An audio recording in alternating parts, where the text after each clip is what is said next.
আছে আজ শান্তি নাই, তার স্ত্রী তাকে ডিভোর্স দিয়ে চলে গেছে, তার স্ত্রী তাকে তালাক দিয়ে চলে গেছে। যে আবু সাইদ নামের যেই ছেলেটা বুক পেতে ধরেছিল, কোটা আন্দোলনে একজন ছাত্র রংপুর রোকেয়া বিশ্ববিদ্যালয়ের সামনে বুক পেতে ধরেছিল, গুলি করেন। যে প্রশাসনের ভাই গুলি চালিয়েছেন, বলেন তো উনি যদি মানুষ হইতেন, প্রকৃত মানুষ হইতেন, আল্লাহর খাঁটি বান্দা হইতেন, তাহলে কি আমার একজন ভাই আন্দোলন করতেছে, সে বুক পেতে ধরেছে, আর তার বুকে গুলি চালানোর সাহস কি পাইতো? কারণ তার ভিতরে মনুষ্যত্ববোধ নাই, মুখে দাঁড়িয়ে আছে। যেই ছেলেটাকে বিদায় করে দিয়েছে, আবার এই প্রশাসনের যে ভাই বিদায় করে দিয়েছে, তার ঘরে কি শান্তি আছে আজ শান্তি নাই, তার স্ত্রী তাকে ডিভোর্স দিয়ে চলে গেছে, তার স্ত্রী তাকে তালাক দিয়ে চলে গেছে। এরা জীবনে কোনোদিন শান্তি পাবে না। যারা নিরপরাধ মানুষকে এইভাবে গুলি করে বিদায় করে, এদের সংসারে শান্তি থাকবে না। তার স্ত্রী তাকে ছেড়ে চলে গেছে, তালাক দিয়ে চলে গেছে। এই জন্য দেখবেন অনেক জায়গায় আমরা দেখি যারা এরকম জুলুম করে, অত্যাচার করে, তাদের ঘরে প্রতিবন্ধী সন্তান, কথা বলেন না, তাদের সংসারে দাম্পত্য জীবনের শান্তি নাই। আজকে পোশাকের গরমে যারা এরকম করতেছে, পরিবার পরিজনের জন্য টাকা কামাইতে, যে এক সময় দেখা যায় যেই গুলি দিয়ে মানুষকে হত্যা করেছে, ওই গুলি দিয়ে নিজে আত্মহত্যা করে মারা যায়। কথা বলে ঠিক না?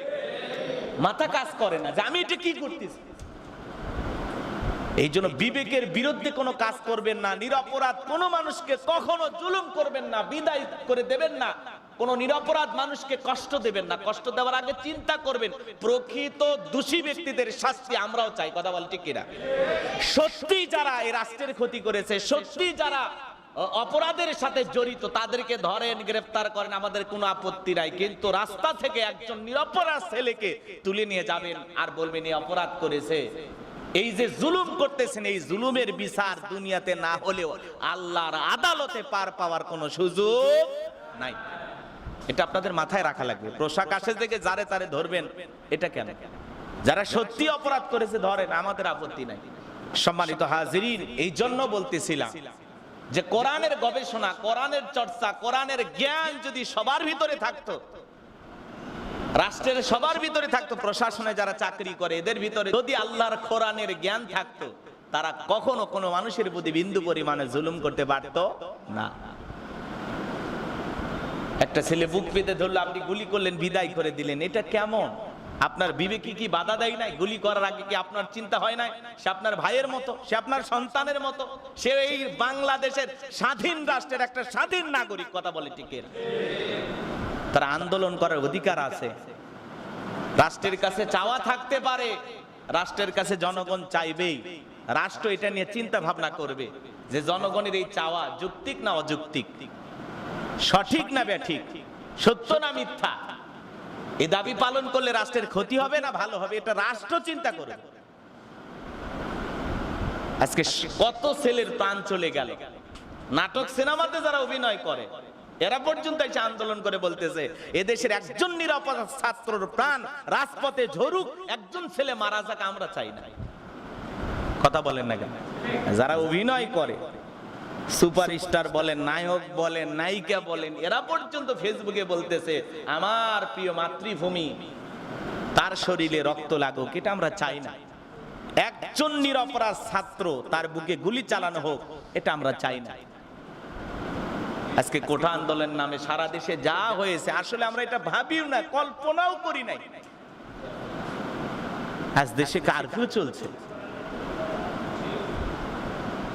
আমরা এই কথাগুলো বলবো, আমাদের কথা শোনারও তো কেউ নাই। কথা বলেন না কেন? মানুষ কাজে যাবে, কর্মে যাবে, তারাও বিপদে, টেনশনে, চিন্তা। আমাদের বাচ্চাদের শিক্ষা প্রতিষ্ঠান বন্ধ, ছেলে মেয়েদের পড়াশোনা বন্ধ। কথা বলেন না কেন? কি চলতেছে? কোন অবস্থায় আমরা বসবাস করতেছি? এই যে বিদ্যুৎ আপনার বাড়িতে মিটারে ডিজিটাল সিস্টেম করে দিছে, হঠাৎ করে ওই সময়, ওই আন্দোলনের সময় আপনার বাড়িতে বিদ্যুৎ নাই, শেষ, টেনশন। হাজার হাজার মানুষ লাইন দিয়েছে টাকা তোলার জন্য, মিটারে টাকা নেই, ফুরে গেছে। এই যে ডিজিটাল উন্নয়ন করবে যায়, আবার ডিজিটালের যে একটু কষ্ট আছে, সেটাও জাতির মানুষ এই কয়েকদিনে টের পাইছে। কথা বলেন না কেন? টাকা লেনদেন করা গেল না, মিটারে টাকা ঢোকানো যায় না, কত কষ্ট, হাজার হাজার মানুষ লাইনে দাঁড়ায় আছে, কেউ ফজরের পর থেকে শুরু করে মাগরিব পর্যন্ত দাঁড়ায় আছে। কি যে ভোগান্তি, কি যে কষ্ট মানুষের, ভাষায় প্রকাশ করা যায় না। প্রত্যেকটা জিনিসের দাম বেড়ে গেছে বাজারে, সেই দিকেও খেয়াল নাই কারো। এই জন্য আমি আপনাদেরকে বলতেছিলাম, কোরআন নিয়ে যখন আমরা গবেষণা করব, কোরআনের কাছে যখন আমরা ফিরে আসবো, আল্লাহর বিধানের কাছে যখন ফিরে আসবো, আল্লাহ রাব্বুল আলামিন যে বিধান দিয়েছে তার কাছে যখন আমরা মাথা নত করব, কেবলমাত্র আল্লাহর কোরআনের বিধান দিয়েই সমাজ আর রাষ্ট্রের শান্তি কায়েম করা সম্ভব। কথা বলে ঠিক? সম্মানিত হাজিরিন, এই জন্য কোরআন নিয়ে আমাদের গবেষণা করার দরকার আছে না নাই?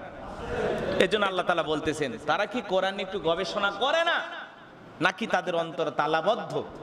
আজকে সত্যি আমাদের এক শ্রেণীর মানুষের অন্তর তালাবদ্ধ, তাদের ভিতরে কোরআন ঢোকে না, ওলামা ইকরামদের নীতি কথা ঢোকে না, তাদের বিবেক বুদ্ধি শূন্যর কোঠায়। এই জন্য আল্লাহ রাব্বুল আলামিন বলেন, আফালা ইয়াতাদাব্বারুনাল কুরআন আম আলা কুলুবিন আকফালুহা। আমার আল্লাহ রাব্বুল আলামিন বলেন, তবে কি তারা কোরআন সম্বন্ধে গবেষণা করে না?